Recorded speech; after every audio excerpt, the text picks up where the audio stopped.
Hello, hello. It is another day, another opportunity for us to talk about, things that we find important. And I'm going to continue this like love and relationship series. So we're going to have a more well-rounded idea of like what we're all thinking and, you know, a place to discuss these things. I think is quite nice to have.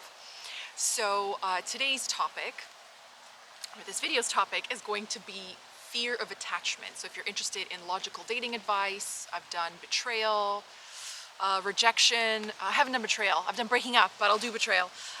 Those are already up, so you can go watch those. I'll actually make a playlist for it, so go ahead, sift through that. And today's question comes from a wonderful, very astute TikTok viewer who said, well, what about fear of attachment?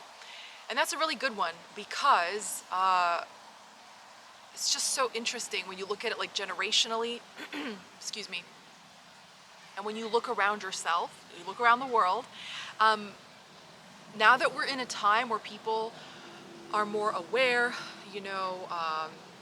of what they really want, more individualistic, I suppose, depending on where you live in the world and so forth, you're seeing more and more of these things sort of come up.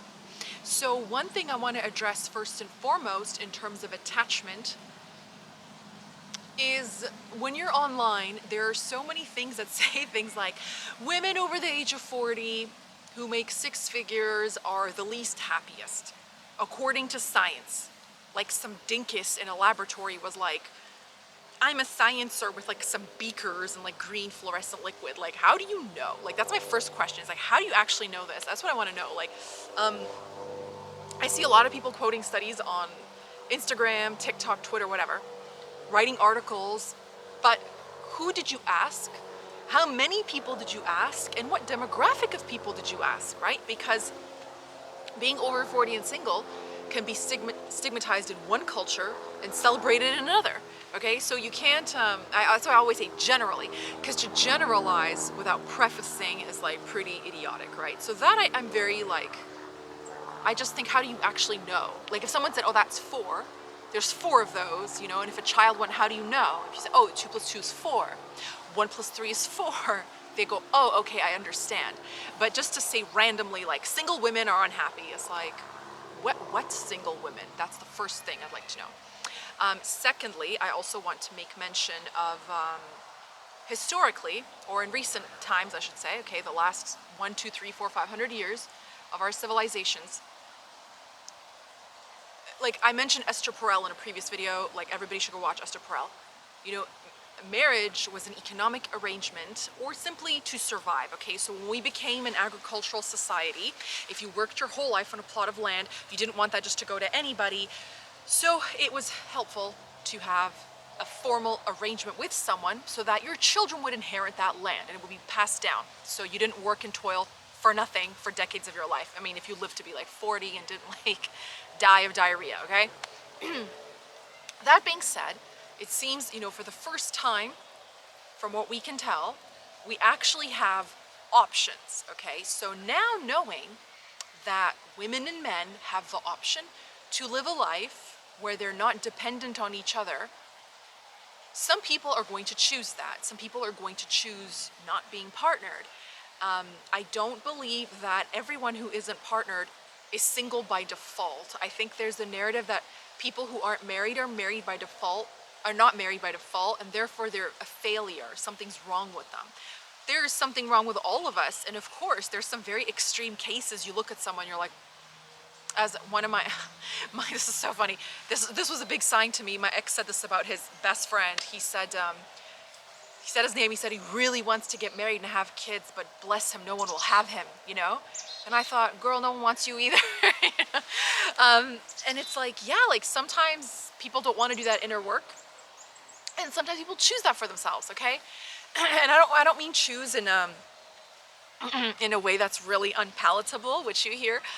I would say younger men say online, wrongfully say online, like why would I bother with the headache that is a partner if I can hire a cook, a cleaner, a prostitute, a laundry maid, a chambermaid, and so forth. It's like, because that's all you think a woman is. It's like some form of indentured domestic servitude. It's weird, right? So obviously it shows that you haven't evolved to understand companionship and being challenged and growth, okay, expansion. So now suppose that, and also I'm not saying like men over 40 who are single are happy. I just think individually it's easy to discern, and generally, if you had to generalize, I think most unmarried women are actually happier, because that's what I've seen in my own life, and the statistics that have existed for that I vetted, and and you can see that, okay? So that there's that famous saying, and I said it to many people, which is like most women I know are single married mothers. They're married, but they're single. They do everything, right? So it's hard. So there has to be an incentive for partnership. So coming to fear of attachment, I have to say, first of all, energetically, if you're online, you're consuming that media that's pitting us against each other and drumming up a war of the sexes and making you think that women only want you for your wallet, even though they can work. It just doesn't make sense. And men only want you for your body or something, which, it can be quite coercive and like a dangerous thing. You have to be selective, you have to be vigilant, but they can want anybody else, So you have to just like use logic and just really think, okay, if you say I'm special, what have you done that shows me I'm special? You have to actually show me that I'm special, right? So you have to take your time. You have to vet people. Be sensible and know yourself above all else. But now, if you're fearful, it really doesn't help to go through those like Reddit stories that are like, my boyfriend traveled a lot from work when we met. And although I thought it was odd, I never really questioned him. And then he had like 6 kids and a triple life, not even like a double life, So that doesn't help, because that gets in your vibration. It really freaks you out and it puts you off. It puts you off. You breed trust issues without even having someone cause you any harm, right? So be selective in what you consume. Okay, that's the first thing I want to say. So not everything you see is true. Like not everything out there is really like for your benefit in terms of like what's circulated online. Like that's online. There's like the real world. Like sometimes they don't exactly cross over. So if it doesn't feel good to like learn about those things, just try to push them aside, okay? Secondly, of course, surround yourself with like beautiful love stories, okay? I'm gonna do a video of just like love stories about how people met, because I tell stories all the time on the lives, but I feel like I should do that more in recording, so you can like have them cataloged, and every time you need a boost, you just come back and you watch it and you feel gravy again, okay? But fear of attachment. There's several things that can cause like a fear of attachment, okay? So I'll be very vulnerable and like honest with you. I'll be frank. When I was younger, and even now still, I often think, if I meet someone, or if someone's like, oh, that celebrity or this famous person, I think, like I'm just like, they're all right for like a coffee date, or that person's like okay to know for like a couple of months or something, but they're not like the end of the road. They're not it. They're not everything. There's always something better, okay? So I suffer from that like runaway bride syndrome, where I'm always like, there's always something better than you, right? And so that could be one of the reasons for fear of attachment. So energetically, what can happen is you think, if I get into this relationship, everything stops for me and my desires will not be fulfilled, because what I'm looking at right now isn't the sum total of what I want. And the ironic thing about that is you don't even know the sum total of what you want. You haven't even come to discover that yet. That's going to actually keep evolving. And it can very well be fulfilled with pretty much any person, but let's say that person. And so sometimes you'll see like couples who are married happily, like grow together, right? So you have to leave room. And I know Abraham Hicks, in one of their seminars, somebody asked a question, something to that effect. Like, why do I struggle to find love or something? I don't know if it was a man or a woman, I don't remember. But they said to them, your issue, energetically of course, is that you think what you want, everything that you want in a partnership has to come to you here and now. And it's not like that. So you kind of just like start where you are and you like build up. So that can cause us to seize up sometimes, right? Like we think, okay, if I marry this person, they're a wonderful person, we're gonna have a wonderful life together. But like I'm very adventurous and they're not, and you think you can't have it all, so you freak out. But actually, if you went with the flow, and if it was you who I'm not saying you settle, I'm not saying you breach your promises to yourself. It's an energy game. You have to release that resistance that someone's going to take advantage of you or restrict you or something like that, or limit you, okay? Then you will find it will awaken a sense of adventure in them. Maybe they will feel more safe, maybe they get tired of the mundane and you go RVing together for a year, okay? Whatever. So you have to leave room for possibility. And I find this is true quite often when people who want to be married at any age, they're like, oh, but they're not everything I want right now. It's like, yeah, but you're 22. Like where I live, the odds of you attracting a homeowner or someone ready to be a homeowner are, I'm not saying it's impossible, but it's just, it's slim and it's just not that important right now. Okay, there's other things you could be doing. Okay, so just like chill out a little, all right? Then the opposite of that, to some extent, is also true, where people think, I will lose my freedom. And this one usually, if I had to generalize the first one, okay, I'm generalizing, the first one would kind of belong to the camp of how women feel, and the second one will generally belong to how men feel. Men are worried about losing their freedom in a relationship. And this is what's interesting, is let's say they're like 29, 30, 31. Every day looks the same. You're already not that free. What's exciting is making the mundane, making the little things truly remarkable, right? So in that sense, they think, or maybe people think, you know, I've heard at least, they've told me, they're worried they won't get to do the things they like once they partner up. And it becomes like serious and there's expectations and responsibilities required of them. But it's like a video game. Like every time you like pass a hard level, you like level up and you get to do more fun stuff. The reward is greater when your responsibility is greater. Responsa chulo trust, okay? So in that sense, again, you are the one who's convinced yourself that it's not going to be a good time. And the best time, truly, is doing the regular thing with someone who knows, like your partner, like to play together, to have fun, to laugh about it, to enjoy life, right? It's in the little moments. It's not like in these grand, booked a trip to Vegas, went backpacking, whatever, right? Like that's what, how often are you gonna do that? A handful of times in your life, you know? The fun stuff is like woven in the details, like a finely woven tapestry. It's just like, it's in there, you know? So you have to be the one to change how you see that. And then by doing that, you will attract someone who makes every day remarkably joyful and fun. And so for the other side too, you know, if you believe that you will have everything you want from your partners, you will attract someone that you think, okay, like you don't compromise values, but let's just say, you know, you want to be a homeowner, neither of you are homeowners, and you want to travel the world, and neither of you have done that. And maybe they haven't expressed a great interest in that. But if energetically you talk yourself down from that being impossible, then it will inspire the other person. And suddenly they want to save to see the world. If they won a few $1,000s in a scratch card, they put it in a savings for a down payment on a house. You know, they rise to your level of expectation. That is exactly what happens, like energetically. So if you feel that someone that you're with or want to be with, you've inspired the fear of attachment in them, okay, that's a third option. It's not coming from you, it's coming from them. Abraham Hicks, I talked about it in the first video, about rejection, I think. They said, you didn't get rejected, you repelled. So what happens often is like you'll date for a month, you'll be really happy, and then suddenly the person goes cold.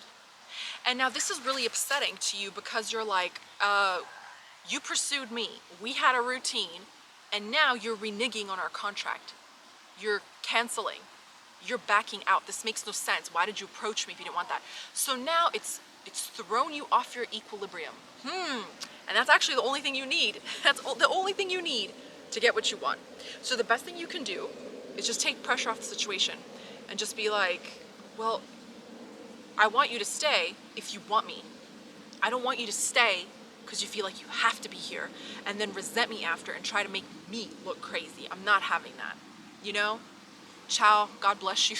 See you later, you know? It's fine, whatever. Just like be nonchalant. Honestly, I would play dumb. Why?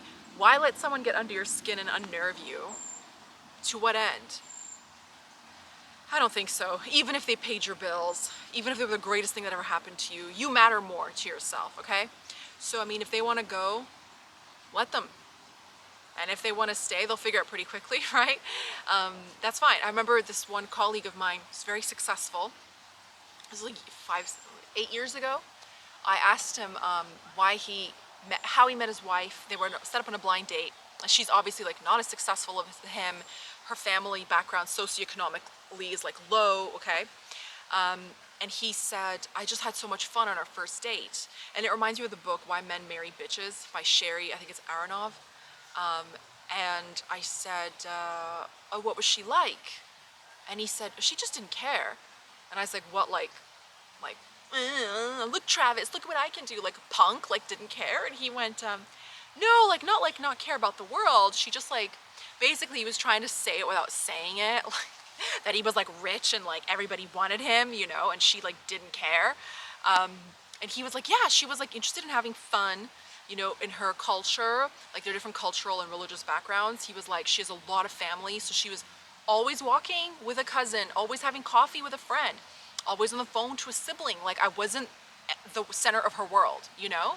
And he was like, it was nice. He felt like it was relief, you know? And it was just so funny to me because he even got a little bit like, how do I say it? You know, he was a bit like, you know, and a lot of people like thought like I wouldn't choose her because like, you know, like everyone thought I would marry, like basically he was implying that she wasn't very attractive, but she was really beautiful to him because he liked her as a person, you know, and he chose her and he married her. And everyone, I guess, they had this narrative that he would pick like whatever, you know, somebody who was like a trophy wife, and he didn't. And that's where that principle comes from, that book, like Why Men Love Bitches and Why Men Marry Bitches. Honestly, same thing. It's basically in the book, she just says, when she asks all these dudes, like, why did you choose your wife? Is they said they just don't take things. And this is the funny thing. It's like the cool girl syndrome, like Amy Dunn, like nobody really thinks that or is that. But you can be like confident, you know. They're like, my wife had hobbies. I wasn't, you know, she wasn't like chasing after me.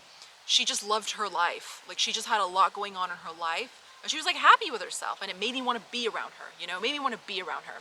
And they always say too, like never be too available or whatever, right? But basically that's true. If the person starts pulling back, I mean, I'm pretty like forward, and I know that's not palatable to everyone, but I've said before, like this has happened to me, and I've been like, why are you being like this? And they're like, oh, I'm just tired today, or what do you mean? That's how I always talk, and they make some stupid joke, like with you're dunce, like with your dunce cap. And I'm just like, okay, whatever. Like that's not amusing to me. It's not cute. It's not funny. You're older than me. It's like, honestly, secondhand, I'm embarrassed for you. Like if I could feel that much embarrassment, I would like overflow.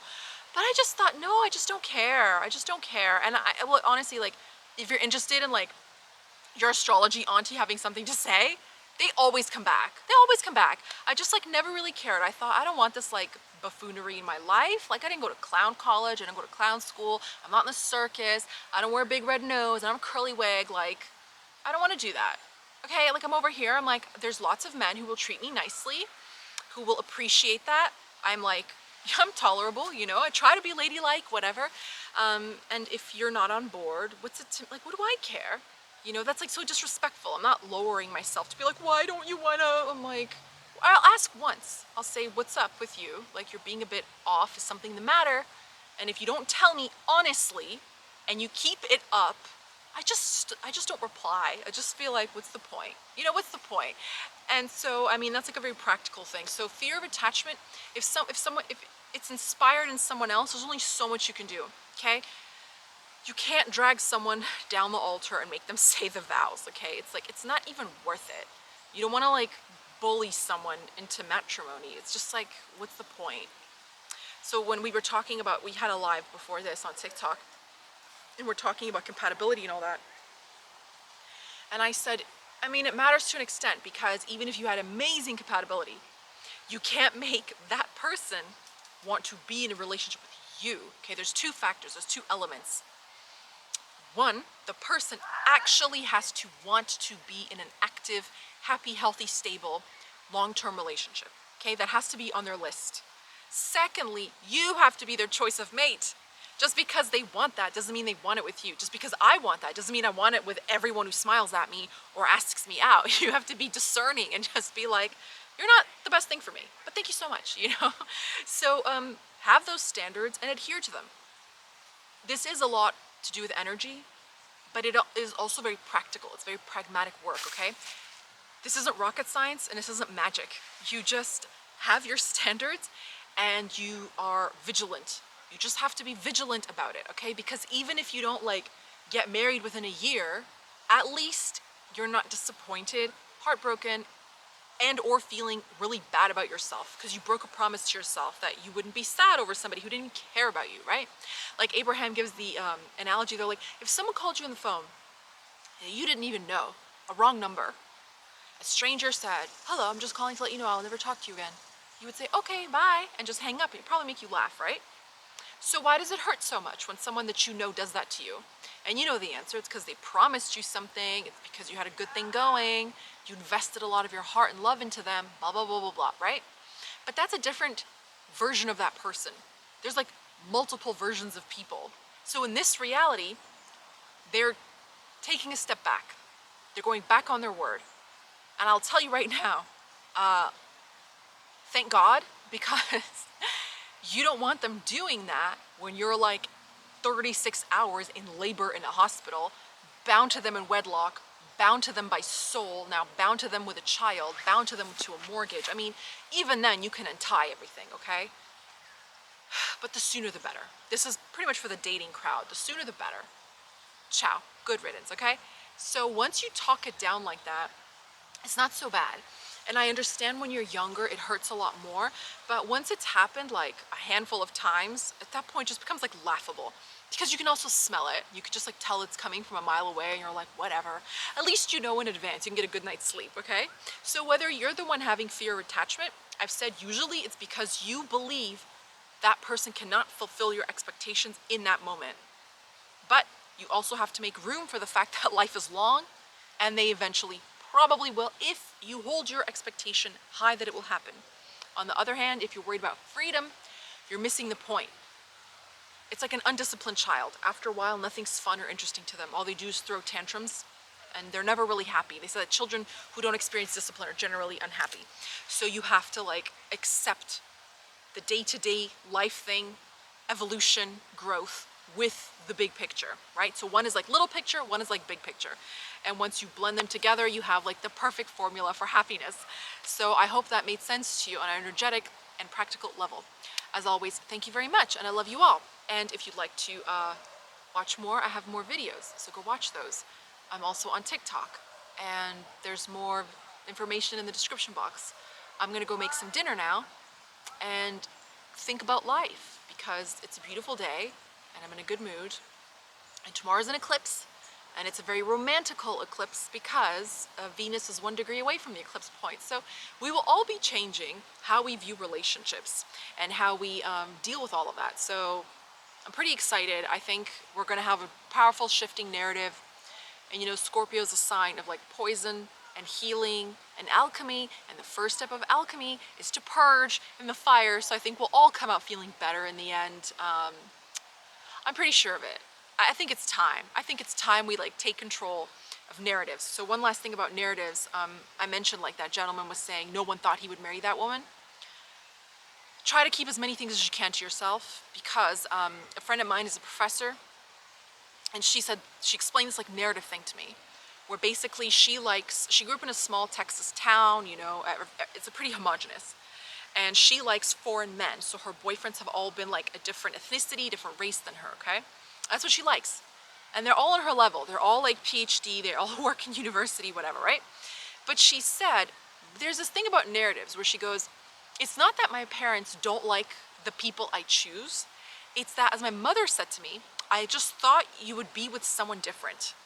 So she's like, I never thought that I would be with someone that my mom thought I would be with. I've always had this idea and adhered to it. But that's not like, they didn't like listen or they didn't hear me, right? So sometimes that can also distort our ideas of what we want and make us feel trapped or stuck, or like something's not good enough, right? So just bear in mind, like when you're wanting something in a relationship, make sure it's actually what you want and not what you were told to want. Okay, so this is a big deal, and most commonly you'll see this today, like on the internet with younger people talking about height differences, like, you know, being 6 foot isn't good enough, 6'2" is 6'3" is okay, but now 6'4", 6'5", 6'6" is very desirable for a man. Do you actually like tall people, or were you like told to like tall people? Because like when I was growing up, it was like the same thing, but it was about like skinniness. Like, remember, like Paris Hilton was like all the rage, whatever, right? And being like stick thin was like the height of womanliness, which is like so counterintuitive because that's like what a child looks like, right? And everybody be like, if you want to be hot, you have to be so skinny, you have to lose weight. And one of my friends, I remember this, she was naturally so chesty. She was like a double D when we were in high school. She was just really big chested. But she was always on diet pills and crash diets, to the point that in our early 20s, we were 2021, she had to get a breast lift and implants because she wasted away so much through these eating disorders. So she was already so beautiful, but she really believed that she wasn't. Like, her face is perfect, okay? She's magical, like she's so beautiful. And I thought that, I was like, you are good looking. You just believe that you aren't. And it goes both ways, right? Like, maybe men only thought thin women are attractive because they were told to think that, but that's not their narrative. So please, like, in terms of fearfulness of attachment, sometimes it's things that have been imposed on you. So just like actually ask yourself, search your heart, just really ask yourself, what do I actually like? What is enjoyable to me? And then go forth. And once you know, it's much easier to find because it pretty much finds you. So thank you so much. I love you all, and until next time, bye.